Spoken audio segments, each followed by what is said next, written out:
Hello everyone, my name is Nikhil. So today I'm going to again discuss another interesting topic. Okay.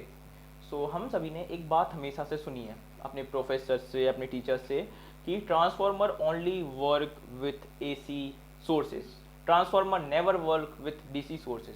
सो आज मैं उसी पे थोड़ा discuss करने वाला हूँ कि ये बात 100% करेक्ट है कि ट्रांसफार्मर सिर्फ एसी सोर्सेज के साथ काम कर सकते हैं, डीसी के साथ नहीं. Okay, so let's start the discussion. Okay, so firstly I think I should reduce the camera size. Okay, तो यहाँ पे आप देख सकते हैं.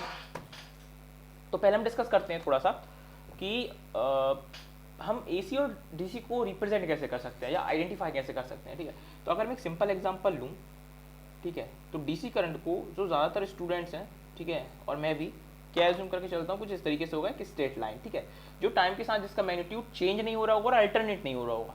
ठीक है, बेसिकली अल्टरनेट नहीं हो रहा है. और अल्टरनेटिंग करंट तो फिर अल्टरनेटिंग है ही, उसकी पोलरिटी चेंज होगी टाइम के साथ. ठीक है, तो ये पॉजिटिव डायरेक्शन, ये नेगेटिव डायरेक्शन, ये फिर पॉजिटिव से अल्टरनेट कर रहा है विद टाइम. ठीक है, तो हम इसको अल्टरनेटिंग करंट बोलते हैं. तो ये हो गया AC और ये हो गया DC. ठीक है, बट हमारे पास एक और वेराइटी ऑफ सिग्नल है, तो आप उसको क्या बोलेंगे? तो मैं यहाँ पर ड्रॉ करता हूँ उसको. ठीक है, time, voltage, what kind of source is this, AC और DC? my question is that. ठीक है, क्योंकि टाइम के साथ चेंज हो रहा है हर एक पॉइंट पे, बट अल्टरनेट नहीं कर रहा है. तो टेक्निकली अल्टरनेट नहीं कर रहा है तो अल्टरनेट तो है नहीं. ठीक है, अल्टरनेटिंग सोर्स तो है नहीं, तो इसको हम बोलेंगे DC. पर्सनली मैं तो इसको डायरेक्ट ही बोलूँगा DC. इवन दो इसका मैग्नीट्यूड कांस्टेंट नहीं है, बट ये अल्टरनेटिंग भी नहीं है. ठीक है, तो ये डायरेक्ट की कैटेगरी में आएगा, डायरेक्ट करंट बोल सकते हैं हम इसको. ठीक है, अब क्या हो कि अगर मैं ट्रांसफार्मर में ये वेव फॉर्म ना देके ये वेव फॉर्म दूं. अब ऐसा क्यों बोल रहा हूं मैं? क्योंकि देखो EMF को इंड्यूस होने के लिए चाहिए चेंजिंग फ्लक्स d∅dt. ठीक है, अब चेंजिंग फ्लक्स किससे प्रोड्यूस होगा? चेंजिंग करंट से. अब टेक्निकली देखा जाए तो यहाँ पे चेंजिंग वोल्टेज है तो चेंजिंग करंट होगा. अगर चेंजिंग करंट है तो मैग्नेटिक फील्ड बनेगी, कोलैप्स होगी, बनेगी, कोलैप्स होगी. टेक्निकली फ्लक्स इंड्यूस होना चाहिए दूसरी वाइंडिंग में. और अच्छे से हमको इसको समझते हैं. फॉर एग्जांपल, अगर यहाँ पे ट्रांसफार्मर है, ठीक है, दैट इज़ माय ट्रांसफार्मर. ठीक है, अगर मैंने यहाँ पे कुछ इस तरीके की वेव फॉर्म दी, सॉरी, अगर मैंने यहाँ पे कुछ इस तरीके से वेव फॉर्म दी, वेरिएबल DC बोल सकते हैं अपन इसको. ठीक है, तो मुझे आउटपुट में, ठीक है, मुझे आउटपुट में कुछ इस तरीके की वेव फॉर्म मिलनी चाहिए. टेक्निकली अगर देखा जाए तो इस तरीके की वेव फॉर्म मुझे मिलनी चाहिए. ये एक्चुअली मेरा अजम्पशन था. ठीक है, कि देखो अगर मैं इसको इस तरीके की वेव, अगर साइन वेव देता हूँ मैं ट्रांसफार्मर को, तो मुझे आउटपुट में साइन वेव मिलती है. बट अगर मैं इसको वेरिएबल DC को जिस तरीके से दूँ तो ऑब्वियसली बात है फ्लक्स यहाँ पे क्रिएट होगा, because here we have a changing voltage. तो फ्लक्स यहाँ पे बनेगा, कोलैप्स होगा, बनेगा, कोलैप्स होगा, तो चेंजिंग मैग्नेटिक फील्ड तो प्रोड्यूस होगी. ठीक है, अब वो चेंजिंग मैग्नेटिक फील्ड क्या करेगी कि जो सेकेंडरी कॉइल है उसमें वोल्टेज इंड्यूस करेगी. वोल्टेज इंड्यूस करेगी तो उसकी वेव फॉर्म मैं ऐसे अज्यूम करके चल रहा हूँ. ठीक है, तो मेरा क्वेश्चन ये है कि अगर ये हो पा रहा है, अगर ये हो पा रहा है, तो ये जो हमारा एक स्टेटमेंट थी कि transformer do not work with direct current, वो रॉन्ग प्रूफ होती है पहले नंबर. क्योंकि यहाँ पे डायरेक्ट हम करंट दे रहे हैं उसको, तो वो हमको आउटपुट में कुछ तो देगा, because changing magnetic field produce हो रही है. ठीक है, अब यहाँ पे कुछ लोग आर्ग्यू कर सकते हैं डायरेक्ट कहाँ है. देखो भाई, ये अल्टरनेटिंग नहीं है. ठीक है, तो डायरेक्ट ही होगा, ऑब्वियसली बात है. ठीक है, तो यहाँ पे डायरेक्ट दे रहे हैं तो हमको कुछ तो आउटपुट मिलेगा. बट मेरा क्वेश्चन ये है अगेन कि क्या हमको यही वेव फॉर्म मिलेगी? अगर हम लॉजिकली सोचें थोड़ा बहुत, मतलब कि बिना मैथमेटिक्स में जाए, अगर हम सोचें बिना डीप में जाए, तो देखो ये हमारा कुछ इस तरीके से चेंज हो रहा है प्राइमरी कॉइल में, तो सेकेंडरी कॉइल में भी कुछ इस तरीके से चेंज होना चाहिए. ये हमारा जनरल नॉलेज कहती है.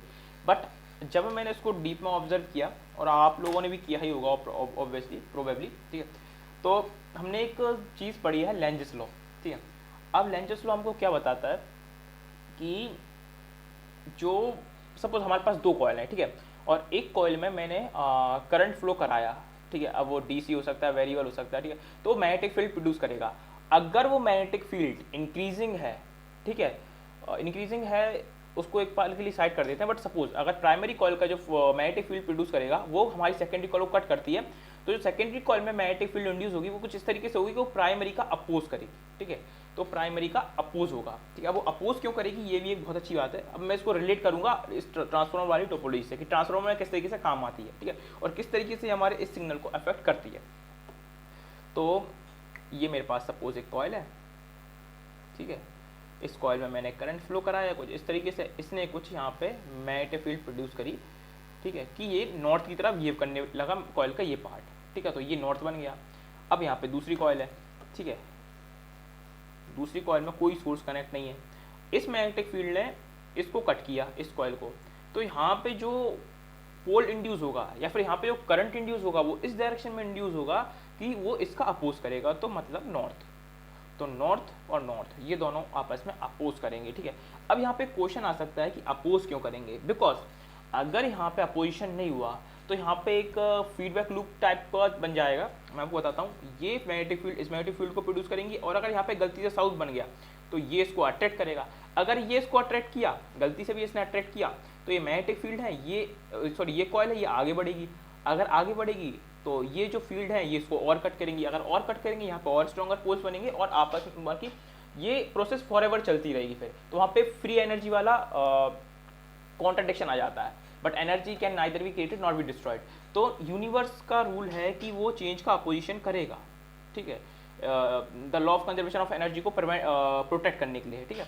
तो यहाँ पे हमारा एन है, ये हमारा एस साउथ प्रोड्यूस होगा इस कॉइल में, ठीक है, जिसके कारण क्या होगा, इस कॉइल का अपोज करेगा। ये आपने एक्सपेरिमेंट्स में देखा भी हुआ कि अगर हम एक कॉइल लेते हैं, कॉइल के सामने मैग्नेट को थ्रो करते हैं, ठीक है, कॉइल है, कॉइल के सामने मैग्नेट को थ्रो करते हैं, तो हमारा जो कॉइल है वो रिपेल करता है, because they produces the same pole. Okay, तो ये थ्योरी यहाँ पे कैसे एप्लीकेबल होती है और ये कैसे अफेक्ट करती है हमारे ट्रांसफार्मर को, ठीक है।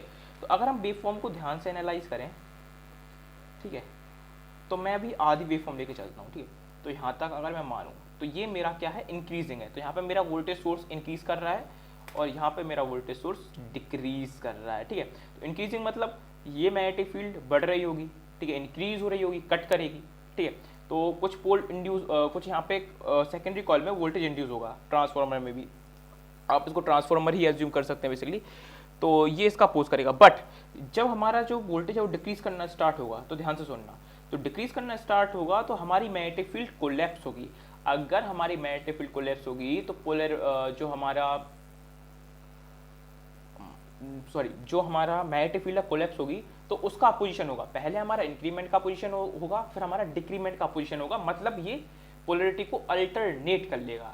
हमारा ट्रांसफार्मर क्या करेगा, जो हमारा जो डायरेक्ट करंट था ना, पहले बढ़ रहा था और फिर घट रहा था, तो बढ़ने वाले पार्ट में तो बढ़ेगा, ठीक है, आउटपुट में हमको बढ़ता हुआ वोल्टेज दिखेगा, बट यहाँ से डिक्रीज होना स्टार्ट होगा, हमारा वोल्टेज सोर्स है उसको अल्टरनेट कर लेगा पोलैरिटी को, बिकॉज मैग्नेटिक फील्ड कोलैप्स हो रही है और कोलैप्स होती मैग्नेटिक फील्ड को अपोजिट फोर्स बनाना पड़ेगा। फॉर एग्जांपल यहाँ पे इंक्रीजिंग, हमारी मैग्नेटिक फील्ड इंक्रीजिंग थी तो यहाँ पे साउथ बना, अगर हमारी मैग्नेटिक फील्ड डिक्रीजिंग होती है तो यहाँ पे नॉर्थ पोल इंड्यूस होगा, to protect the law of conservation of energy, ठीक है। ये आप लेंजेस लॉ से समझ सकते हैं बहुत अच्छे से। देखो मुझे पता मैं ठीक से समझा नहीं पा रहा, बट आप मेरे इमोशंस को समझ जाओ, ठीक है, मैं क्या बताना चाहता हूँ। तो बेसिकली समरी बताता हूँ मैं आपके लिए। समरी ये है कि अगर मैं ट्रांसफार्मर लेता हूँ एक, ठीक है, तो भले ही मैं उसमें यहाँ पे डीसी वोल्टेज क्यों ना दूँ, कुछ इस तरीके का वेरिएबल डीसी क्यों ना दूँ, मुझे आउटपुट में मिलेगा अल्टरनेटिंग करंट,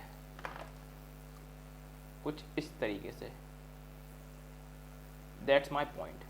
तो देखो ट्रांसफार्मर डीसी के साथ वर्क कर सकता है, पर वो किस तरीके से वर्क करेगा वो डिपेंड करेगा कंडीशंस पे, कि किस तरीके की कंडीशंस वहाँ पे एप्लीकेबल होती है। फॉर एग्जांपल आपको लग रहा होगा ऐसा था, इसने ऐसा कर दिया, बट नो, इसमें भी बहुत सारी दिक्कतें हैं। फॉर एग्जांपल देखो, अगर हम मान के चलें कि इसने ऐसा कर भी दिया तो ये अंडर वन वेव फॉर्म है, कुछ इस तरीके से, ठीक है। एक्चुअली ये भी गलत है, ये सही कुछ इस तरीके से बनेगा कि ये मेरी एक वेव फॉर्म है, यहाँ से इंक्रीज हुआ और यहाँ से डिक्रीज हुआ, ठीक है। अब इसमें मैं ज़्यादा डीप में नहीं जाने वाला, वीडियो बहुत लंबी हो जाएगी, but my point is that कि ट्रांसफार्मर डीसी के साथ वर्क कर सकता है एंड इसकी बहुत सारी एप्लीकेशंस हैं। फॉर एग्जांपल हम इसको एज अ फ्रीक्वेंसी डबलर की तरह यूज़ कर सकते हैं। तो यहाँ पे देखो, अगर मैं यहाँ पे एक अल्टरनेटिंग सोर्स लेता हूँ, ठीक है, और उस अल्टरनेटिंग सोर्स को मैं कन्वर्ट करता हूँ फुल ब्रिज रेक्टिफायर की हेल्प से डायरेक्ट सोर्स में, ठीक है। अब मैं इसको एक ट्रांसफार्मर से पास करा देता हूँ, ठीक है। अभी मैं जल्दी जल्दी बता रहा हूँ, बट आप समझ सकते हैं इसको अच्छे से और इसमें स्टडी कर सकते हैं। ओके सॉरी, दिख नहीं रही थी आपको। ओके, सो अगर मैं एक एसी वेव फॉर्म लेता हूँ, उसको डायरेक्ट उसको फुल ब्रिज रेक्टिफायर, यहाँ पे FBR फुल ब्रिज रेक्टिफायर से पास करके और डायरेक्ट करंट में चेंज करता हूँ, और डायरेक्ट करंट को अगर मैं ट्रांसफार्मर में डालता हूँ तो मुझे आउटपुट में क्या होगा, ये एक वेव फॉर्म है, इसमें मुझे 4 पार्ट होते हुए दिख जाएंगे कुछ इस तरीके से। कुल मिला के जो मेरी 50 हर्ट्ज़ की फ्रिक्वेंसी थी ना, वो कन्वर्ट हो जाएगी 100 हर्ट्ज़ की फ्रिक्वेंसी में। तो ये इस पूरी थ्योरी का एक एप्लीकेशन है कि हम इसको एज अ फ्रिक्वेंसी डबलर भी यूज़ कर सकते हैं। Okay, so again transformer able to work with DC voltages or DC sources also. Thank you.